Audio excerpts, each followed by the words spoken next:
Today is Sunday, the day after Yom Kippur in Israel. It is quiet in the countryside where I live, but has been anything but in the Gaza Strip and along the northern border, where intense fighting continues. Israel was on high alert everywhere over the last few days, braced for an attack over the holiest day in the Jewish calendar, Yom Kippur, the Day of Atonement. Last week was particularly difficult here, capping what has been a profoundly challenging time. The one-year anniversary of the October 7th attack fell last Monday. A painful reminder, 101 hostages remain in Hamas hell, dying in the dungeons.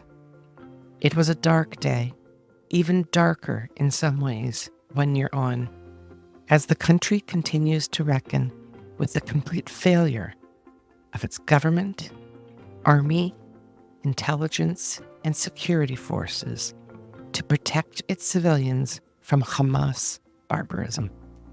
And then there is the Iran thing. On October 1st, the Islamic Republic launched close to 200 ballistic missiles towards Israel in retaliation for the assassination of Hezbollah leader Hassan Nasrallah. Most of the missiles were intercepted, but the attack represented a significant escalation by Iran. It was the second time in 7 months that the Islamic Republic has acted so boldly. And when they did this, they knew that Israel would have no choice but to respond. Yaakov and I have a robust discussion about what that response might look like and when it may come. And this wait for an imminent Israeli response to Iran kind of has the country on edge. I mean, people do continue to go about their daily lives as best they can, but it weighs on us heavily, this knowledge and the uncertainty of what might be around the next corner, what may happen tomorrow or tonight or in the next hour. Living on a knife edge can be just a little too sharp at times. What will Israel do? And the big question, how will Iran respond? Will the Iranian regime survive? Will the price of oil surge globally if refineries are attacked? And how might the US election outcome be impacted? And of course, is there any plan or strategy to address the proverbial day after? What happens when the conflicts are over, or as done as they are ever going to be? There has been no apparent plan for Israel to implement in the Gaza Strip, and the same concerns pertain to Lebanon.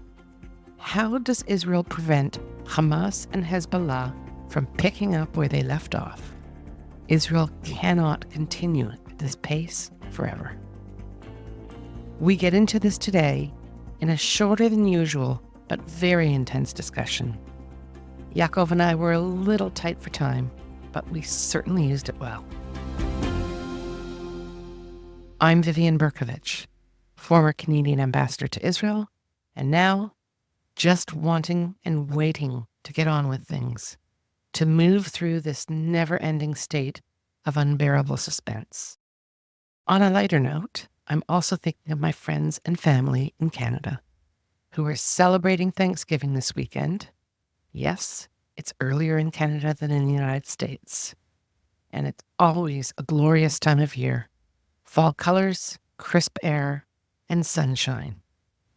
Before 7 months of gloomy gray, that is. Stay with us. Good morning, Yaakov. How are you today? Happy after Yom Kippur. I'm feeling just a slight spring in my step.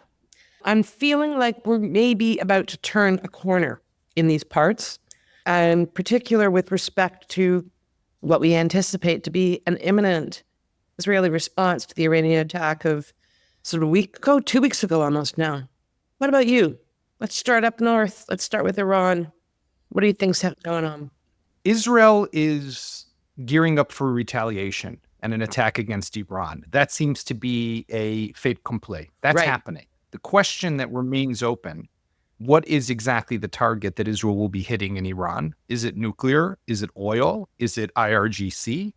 Or is it national infrastructure? Or is it a mix of all of those? What exactly is or are the targets? And what is the retaliation that we should expect from Iran and also potentially in a wider way from Hezbollah? And what does this mean for the wider conflict that's happening? Now, there's another thing that's potentially at play here that I think we cannot ignore, and that is there is very close coordination right now between Israel and the United States. We saw that with the phone call that finally took place between Prime Minister Netanyahu and President Biden last week, the ongoing conversations, the visit of General Kurella, the CENTCOM commander, Gallant, who still might go to Washington to meet with Austin, the Secretary of Defense, and the news now of the deployment of the THAAD, the Advanced American Ballistic Missile Defense System. Is all of this potentially aimed at getting Iran to push its proxies, Hezbollah and Hamas, to agree to a ceasefire that would avoid an Israeli attack against Iran? And the reason I raise that suggestion is because if you're going to shoot, don't talk, right? Why is there all this talking? Might be because with the saber rattling and the threats, Israel actually is pushing Iran to get its proxies to stop.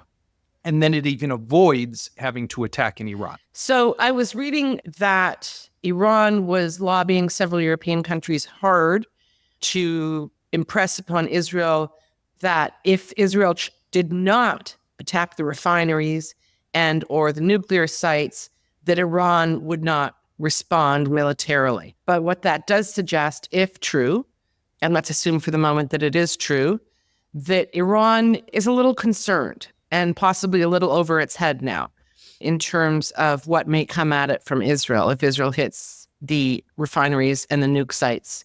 Its main proxy, Hezbollah, has been pretty degraded in terms of its capability militarily, and Hamas as well.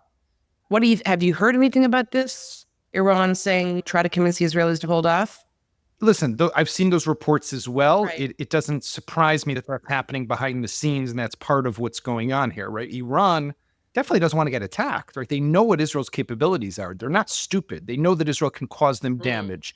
There could be questions of what extent that damage would look like, right? Can Israel take out and eliminate their nuclear program? There's big questions about that. Can it take out key facilities? Yes. Can it create problems for Iran to progress and advance? Yes.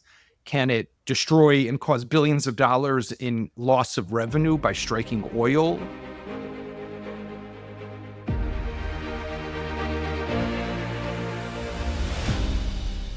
Thanks for tuning in, and I hope you're enjoying the podcast.